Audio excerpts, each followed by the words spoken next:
Chegando às notícias do Vasco, as primeiras dessa manhã. Ontem eu não vim aqui, não fiz vídeo, fui ao médico, fui tratar da saúde, né? Tem que tratar da saúde, né, gente? Então vou trazer assuntos sobre os lances do VAR, do jogo Atlético Mineiro e Vasco, e também as datas e horários aí das partidas do Vasco na Copa do Brasil. Vem pra cá, segue, compartilha e comenta o que tá chegando. Muita informação para você aqui no nosso perfil. Vem para cá. Bom, de acordo com o Atenção Vascaínos, está confirmada aí as datas e horários do confronto entre Vasco e Atlético Goianiense pelas oitavas de final da Copa do Brasil. Primeiro jogo será no dia 31 desse mês, quarta-feira, às 21h30, no Antônio Alcioli, em Goiânia. O duelo de volta acontecerá no dia 6 de agosto. Vai ser numa terça-feira, às 21h45, em São Januário, tá? É isso aí. Então tá aí os confrontos, o horário e a data da Copa do Brasil, as oitavas de final da Copa do Brasil. Bom, olha só, a CBF divulgou em seu site as análises do VAR do jogo do Vasco com o Atlético Mineiro. Mas interessante, eles não analisaram a cotovelada em Praxedes na área e nem o abraço em Verratti, também na área. Mas o mais estranho, para mim, na verdade, segundo o jornalista, é que não colocaram a análise do VAR do primeiro gol. É porque Paulinho participa da jogada pulando e atrapalhando o Maicon, e ele estava em posição ilegal. Alô, Pedrinho! Pedrinho tem que ficar atento a tudo isso, pois todos esses lances acabaram influenciando, de acordo aí com o professor vascaíno, @Davi Sérgio. VAR não atuou. Então, pra que VAR no jogo do Vasco, hein? Me diz aí. Pra que VAR no jogo do Vasco se eles não atuam? Se eles ficam caladinhos? Agora, se fosse contra o Mulambo, ia dar pênalti em tudo, né? Tem uma preferência tremenda aí. Ó, uma outra coisa que eu quero falar com você. O zagueiro Thiago Silva estreou no Fluminense e jogou o tempo inteiro. Essa questão do Coutinho, do Souza, tem que entrar aos pouquinhos para se adaptar ao futebol brasileiro. O Thiago Silva. E o Thiago Silva estava jogando no futebol brasileiro? Não, o cara com a idade que tem entrou e jogou o tempo inteiro. E isso que eu tô falando não é culpa do jogador Coutinho, ele quer jogar. Agora, esse departamento do Vasco aí, tem que entender que o Vasco precisa desses caras em campo. Não dá mais para aturar Praxedes e Zé Delivery. Não dá mais, senhor Rafael Paiva. Então tem que entrar, tem que armar um esquema aí com o Coutinho, Paê, Souza e companhia. Segue, comenta, compartilha.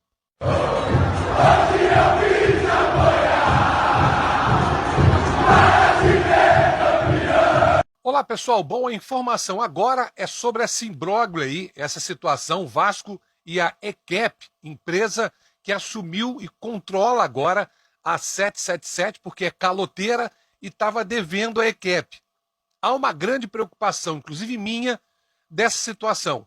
Mas a gente tem que confiar no Pedrinho ou não? Até que me prove o contrário, temos que confiar.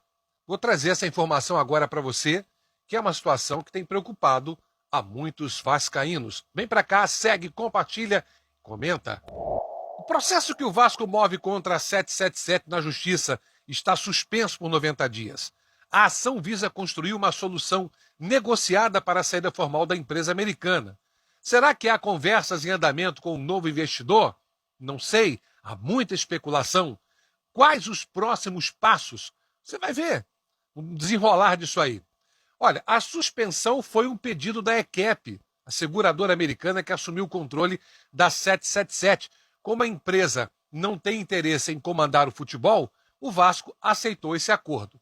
A intenção da EQEP é recuperar o dinheiro emprestado à 777, empresa que comandava, e pelo amor de Deus, muito mal a SAF do Vasco desde o fim de 2022. E também não perder mais dinheiro, já que terá custos para manter o litígio em curso. Por isso, a revenda é o objetivo comum das duas partes, tanto o Vasco quanto a EQEP. Agora, a minha grande pergunta e a preocupação é a seguinte: para quem o futebol do Vasco vai ser vendido? O Vasco terá, o futebol, um novo dono ou um parceiro? Eu espero que tenha um parceiro. Sempre quis que o Vasco fosse o dono, que o Vasco fosse gerido por vascaínos. Será que a marca Vasco não impulsiona nenhum patrocínio? Muitos vascaínos comentam coisas na internet e não sabem nem o que estão falando. Que apequena o Vasco, destrói a imagem do Vasco, que fala, não, o associativo não tem condição nenhuma.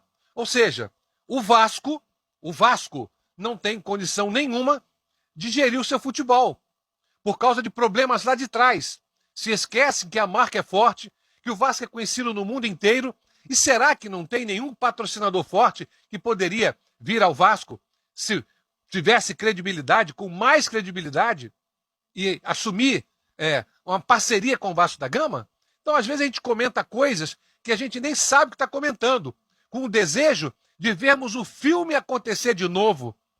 Então, o meu medo é vir um outro americano e fazer o Vasco de satélite.